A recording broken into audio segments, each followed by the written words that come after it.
Bugs. They're super gross. If you have a friend who lets anything creepy crawl around in their mouth, hey, cut them out of your life.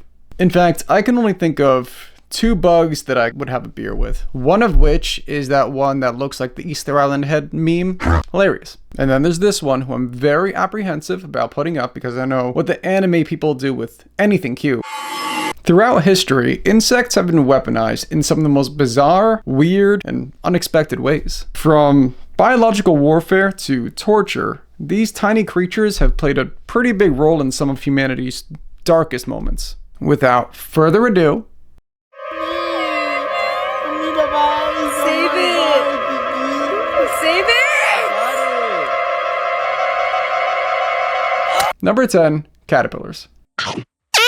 No, they're not gonna bite you, although I don't know what the hell this thing does.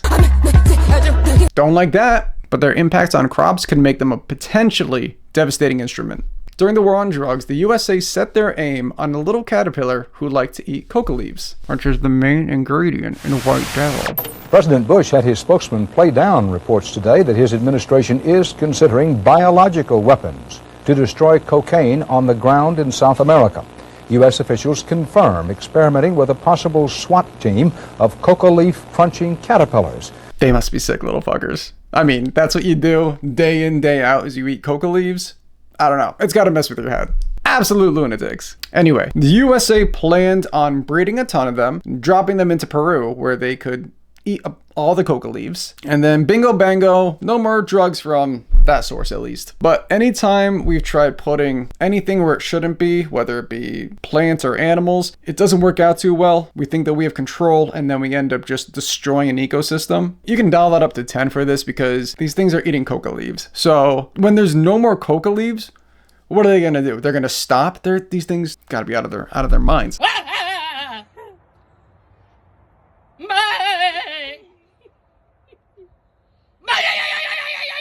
So yeah, they're just gonna eat anything. They're gonna go for that fix. Never gonna get it. World ends. So thankfully, they thought it over and realized that dropping a mountain of caterpillars into Peru was probably a bad idea. Number 9, ants. During the Vietnam War, the Viet Cong would aggravate ant colonies that were along routes that American soldiers would use. So they'd be walking along these paths and then they walk into what they didn't know was just a huge colony of pretty angry ants, and now they're going all over them. Soldiers are freaking out. You have people down the line saying, what the heck's going on over there? So you're causing kind of this mass hysteria, this mass panic. And then afterwards, supposedly the Viet Cong would come up to these soldiers as they're, shaking their gats around and rolling on the ground, and they'd say, hey, what, you got ants in your pants? I got ants in my pants. Probably. I don't know. I wasn't there. Number 8, Colorado potato beetles. Will do. Like caterpillars, they're not looking to bite you, they're looking to bite your food. And these beetles love potatoes. Who can blame them? Maybe I have a little Colorado potato beetle in me.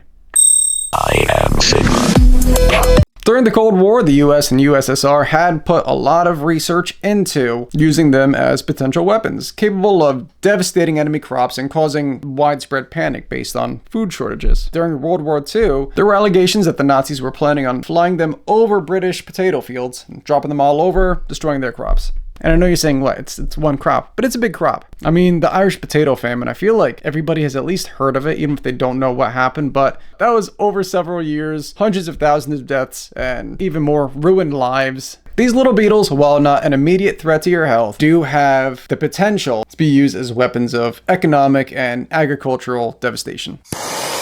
Number 7, flies. You're wrapped around. Imagine being slowly eaten alive.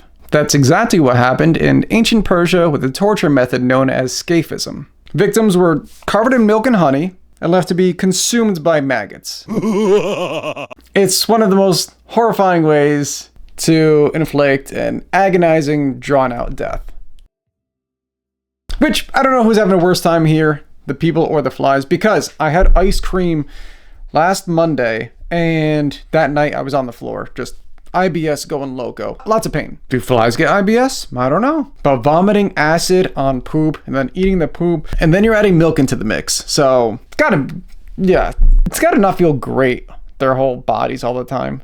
But the horror don't stop there, because during World War II, Japan's Unit 731, these are bad guys, they That's putting it lightly, super lightly. Got flies infected with cholera and dropped them over Chinese hotspots. These flies would go to water supplies and poison the water supplies with cholera. So they've been used as torture devices and disease vectors. Number 6, bees. Since the beginning of time, our ancestors were literally taking beehives and chucking them into caves to smoke out their enemies. It's so simple, so effective.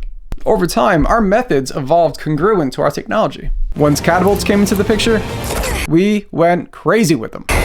The Romans were big fans of launching beehives onto enemy ships to clear out the decks and just cause widespread mayhem. They loved using them so much to the point where there's a documented decline in beehives during the late Roman Empire. And in the Vietnam War, once again, they got creative with it. The Viet Cong would strap charges to beehives along heavily traveled routes, and as soon as American soldiers walked by, they would set off these charges. Explosion happens and the bees are angry. Once again, people down the line are seeing, they hear an explosion, they see soldiers freaking out. Now you're causing, again, a lot of panic. Supposedly, the Viet Cong would see them freaking out, shaking, trying to get these bees off them, and they'd come up and they'd say, "Hey, what you got, ants in your pants?" Probably. Again, I wasn't there. While they can't be used as weapons of mass destruction, they can totally be used to disrupt and terrorize enemies. And they're the perfect weapon. Honestly, it's so simple. It's just you find a beehive, you chuck it. Oh, lick your fingers because you have honey, so you get a little sweet treat too. Perfect. Number 5, assassin bugs.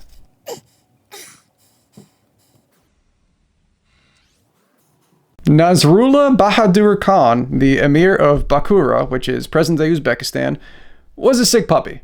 He intentionally stocked what is now known as the black well or the bug pit with these fucking psychos. Inch-long curved nose designed to poke into insects and flow a digestive enzyme in there, melting everything. They suck up the soup. Sounds gross. It's designed for insects, but if these things go hungry, they're willing to do it to humans. It's said that this feels like a hot needle every time, and also it could last for months, this pain. A jailer who witnessed these horrors firsthand recounted 2 British soldiers who were at the bottom of the well. When he looked down there, masses of their flesh had just been gnawed off.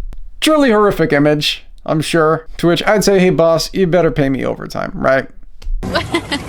Worst Christmas ever. No, they're not big vectors of disease or capable of mass chaos. But these things are nasty little fuckers, okay? And they're already in the top 10 killers of humans in the world with over 10,000 deaths per year. So, they're nothing to shake a stick at. Number 4, lice.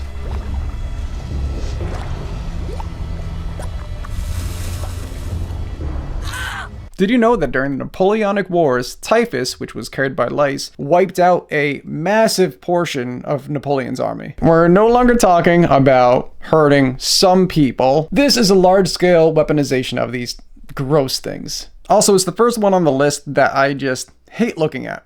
I remember being in 2nd grade, and I had a buddy who, he was itching his head, and he was like, "Do I have a red spot on my head?" So I went over there, and I pulled apart his hair, and I saw these bugs crawling around in his hair, and I screamed and ran to the bathroom to wash my hands. Let it out.